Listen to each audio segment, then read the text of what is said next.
why dating apps are so bad for men, and if you're a man, why you need to get off of them immediately. In my opinion, dating apps were created for women.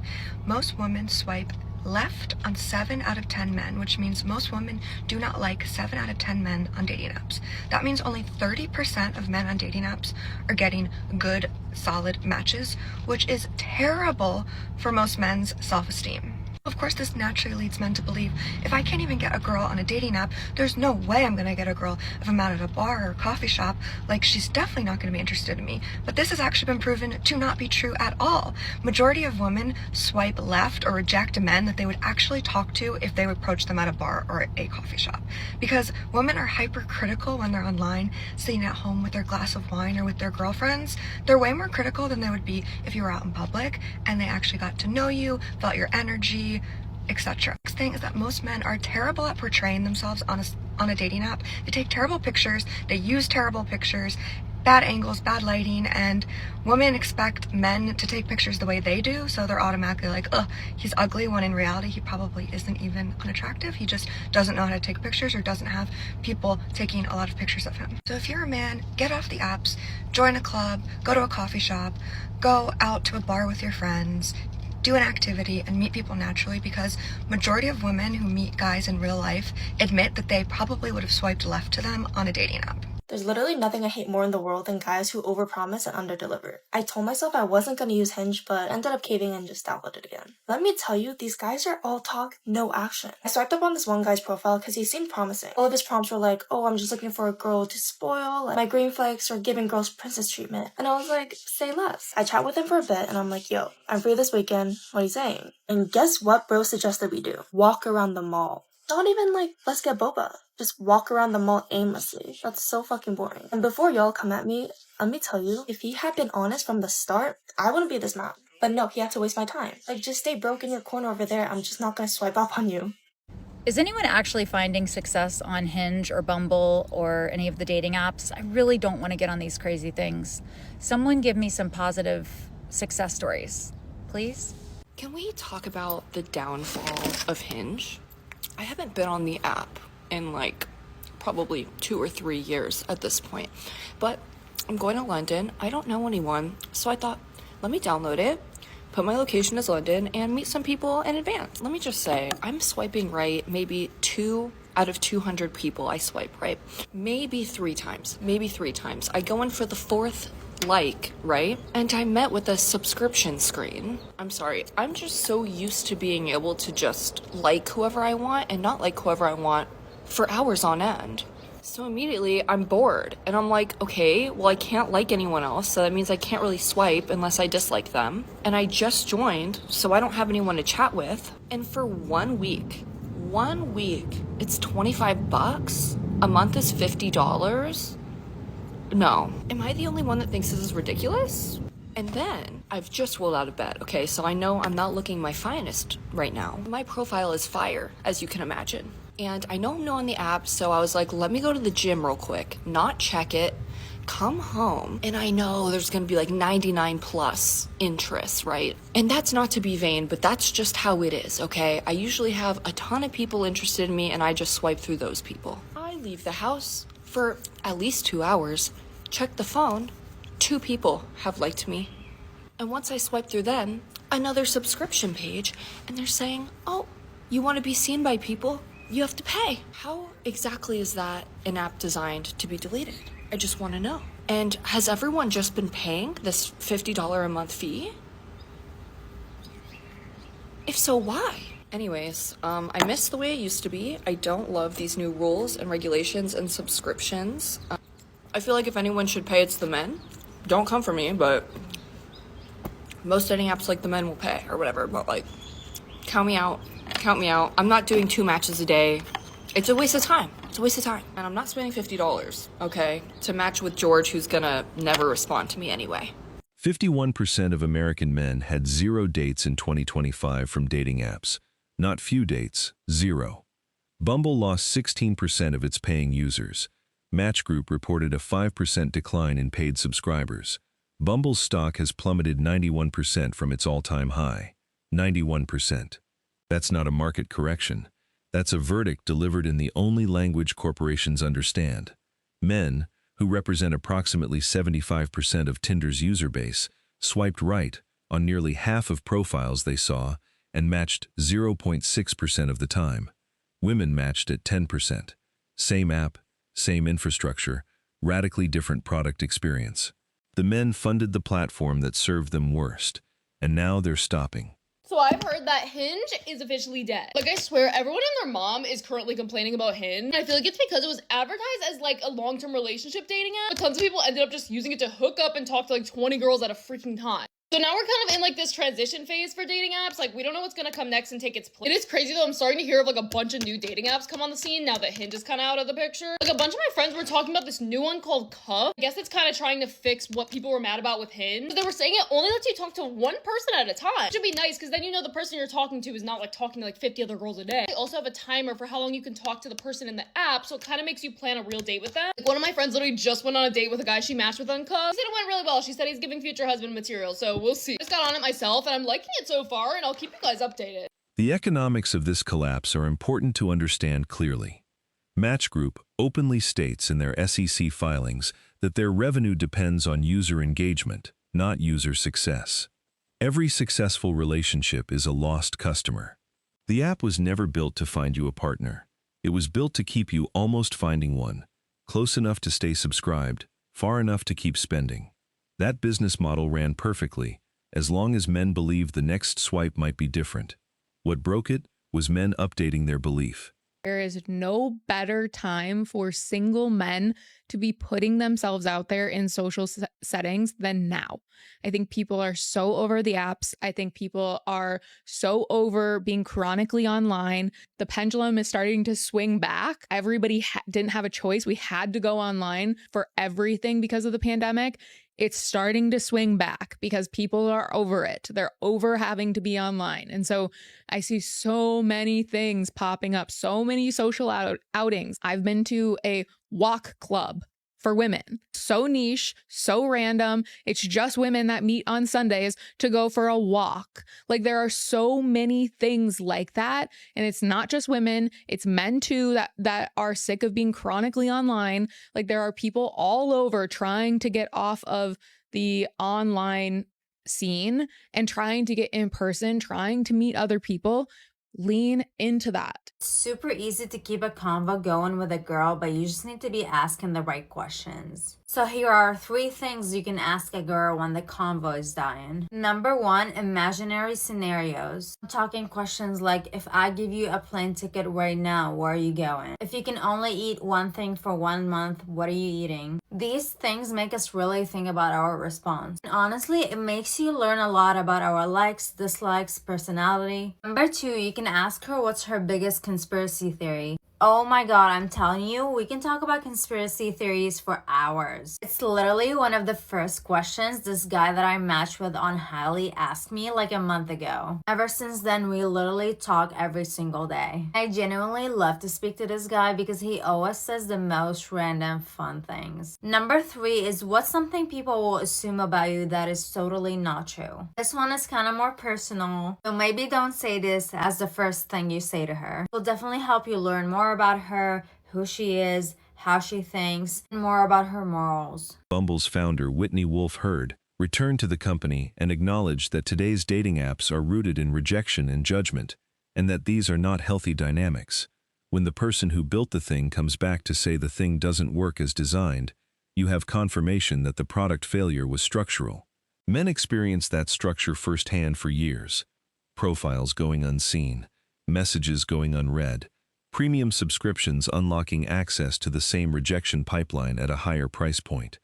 They didn't need a founder's retrospective to know the deal was bad. They knew. They just left later than they should have.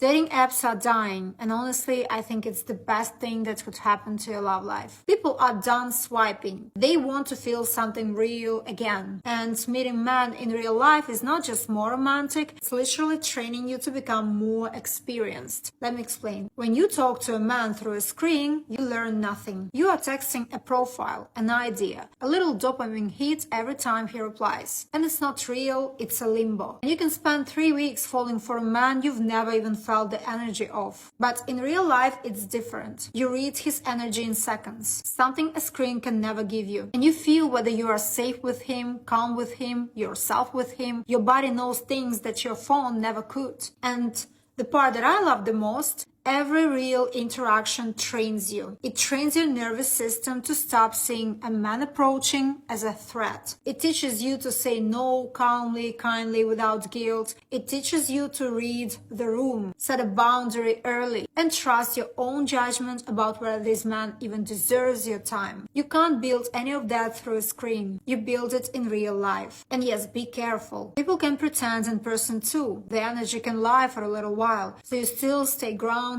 and you still take your time. But a real exchange, it will always tell you more than a perfectly written text ever will. So put the phone down and let life surprise you. Maybe your love story doesn't start with a swipe. These men on dating apps are looking for pen pals. They're looking for pen pals, I think. I think they're just looking for a little daily tippy-tappy, someone to text with, just a little girl. Few girls were texting. No intention of meeting up and going on dates. I don't understand. I usually have absolutely no problem asking a man on a date from the dating apps if it's been like 2, maybe max 3 days of like chatting back and forth. I'm like, let's meet up and get this going in person to see if there's anything here, because the answer is probably no, and I don't want to waste my time talking to you. But then I come onto TikTok and I tell people, and everyone is telling me, you shouldn't be asking the man out, you shouldn't be asking the man out, you're making them think they're the prize and you should not be asking. So I downloaded the apps again and I'm just pen pals. I'm just pen pals now with all these randomers. I don't get it. No sign of half these people asking me out. One guy I've been chatting to kind of back and forth like every few days for so long that I've forgotten our beginning conversations, you know, like I'm having to scroll back and be like, what does this guy do again? Where is he? What's he doing? And we've since discovered that we live 1 block away from each other. Ask me out. Ask me out. Ask me to meet up. Ask me to do something. Ask me, let's do a drive-by even. I'll cycle by your apartment because it's so close and we can wave to each other or something. What's fascinating about the collapse is that women aren't replacing male users. Tinder's gender split sits at approximately 75% male, 25% female, the most extreme gender imbalance among mainstream apps. Women were always a minority of the user base in the apps that served women best. Men provided the volume, the revenue from premium features, the subscriber count that justified the valuation. When men leave, there's no replacement pool. The women who remain are competing for an ever-shrinking population of men willing to participate in a mechanism that statistically humiliates them. The app doesn't collapse because women left. It collapses when the men stop funding it. Connected couples.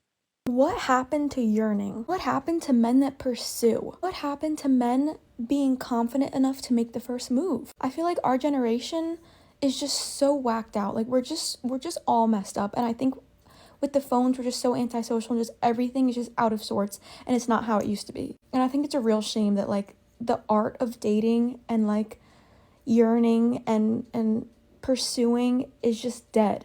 Like I watch shows like Bridgerton, I'm like, oh my God, we will never have that again. It's just gonna get worse. And it's actually so sad. Especially dating apps have just ruined it all. It is an amazing day today because Hinge is officially dead. Good riddance. I feel like everyone and their mom is complaining about Hinge nowadays, and I feel like it's because it was marketed as a long-term relationship app. As we know, tons of people are just using it to try and hook. The amount of idiots I see on there that say wanting long-term but open to short on their profile, like what does that even mean? You know what? Hinge was at the top of the market for a while, so now we're kind of in this transition phase for dating apps. It's the perfect opportunity for a new app to come in, fix everything that people were mad about with Hinge, and take its place. It's crazy because I've been hearing about a bunch of new dating apps coming on the scene. Like a lot of my friends were talking about this one called Cuffed because I guess you can only talk to one person at a time, so it kind of does fix that whole people just trying to hook up player thing that's wrong with Hinge. So I got on it myself because I wanted to see what it was about, and I mapped with this guy and we've been talking for a Cuffed actually has a timer for how long you can actually talk on the app, so it's kind of making us plan a real date, which is good. So right now we're deciding what we're gonna do, but it's going really well so far, so I'll keep you guys updated. The departure isn't going to reverse. By April 2026, dating app usage had collapsed below 2018 levels, and the men who left aren't leaving because they found a better app. They're leaving because they found a better use of their time. Gym, skills, real-world social environments where their physical presence and personality can actually be evaluated rather than flattened into a photo and a height. The men who left the apps aren't dateless. They're just dating differently, or not yet, on their own timeline. I am so over dating apps. I feel like this is why dating is so bad this generation, because people just use it like a game. All these people are just like Sims characters to you. You don't care about them. If you saw them in real life, you probably wouldn't even give them a second look. It's just really exhausting and taking up way too much of my energy. So I decided to delete all of them, with an exception to Cuffed, because on that one you can only talk to the person that you're matched with. I feel like the people on there are actually serious about dating. Other than that, like, I am so done with the apps. I really just kind of want us to go back to dating like the 1990s. You actually meet someone in real life, you form a connection. That's just that, and you see where things go, because this is torture. Okay, I have a crazy take, but hear me out. We should stop collectively as a society using online dating. I repeat, stop using online dating. Stop using the apps to find the love of your life. I've been saying this for years. And I know you're probably like, what the heck? That's how people meet people nowadays. What else would I do? I have a busy life. I hear you. I hear you. I hear you. But it is honestly catastrophically ruining our society, specifically ruining our dating culture. We now have an epidemic of people thinking that they have more opportunities, more selection than they really do. So then you're always running into these men who are just not ready because they're just waiting for the next thing because they think the next thing is going to be better. But then they realize the next thing is not better because you're not putting in the work. I think that's essentially what I'm trying to get at, is that now using online dating, it's so easy. It's at the tip of our fingertips. We can just slide a yes, a no, meet up with someone. There's just no work. You know, people are not being approached by others anymore in a way that, you know, our grandparents and before them, you had to make an effort to go meet people. That culture is done. That scene, it doesn't come around anymore. And what really got me thinking about all of this is watching 90 Day Fiancé. Okay. I have been a huge fan of that whole franchise. And most of these people are meeting online, obviously, because they're meeting people in other countries. And what happens? Most of them don't work out. And obviously, like in real life, relationships don't work out. I understand that. But that just really triggered in my head. It's like, okay, well, collectively speaking, on average, I don't think meeting these people online works on average. And I'm not just talking about 90 Day Fiancé, just collectively speaking, you know, societally. So then you're going to say, okay, well, I have a really big job. I'm busy. I can't really meet people. Well, if you can't meet people, maybe you're not in a position to be dating, because I hear that a lot from people who have big jobs and busy. It's like, well, how else am I going to meet people? Well, you make time. You go out to places where you enjoy your time, such as a swim club or a run club, whatever your interests are, that's where you meet the people. You have to make the effort. But a lot of those people, particularly men, oh, I don't have time for dating, but they still want to get that little pee-pee wet. So they'll date, they'll go use the apps. Even though they're not ready, they don't have the time, but they still want the actions that come with dating. Obviously, that's not going to work out. So you're not putting the right intentions out.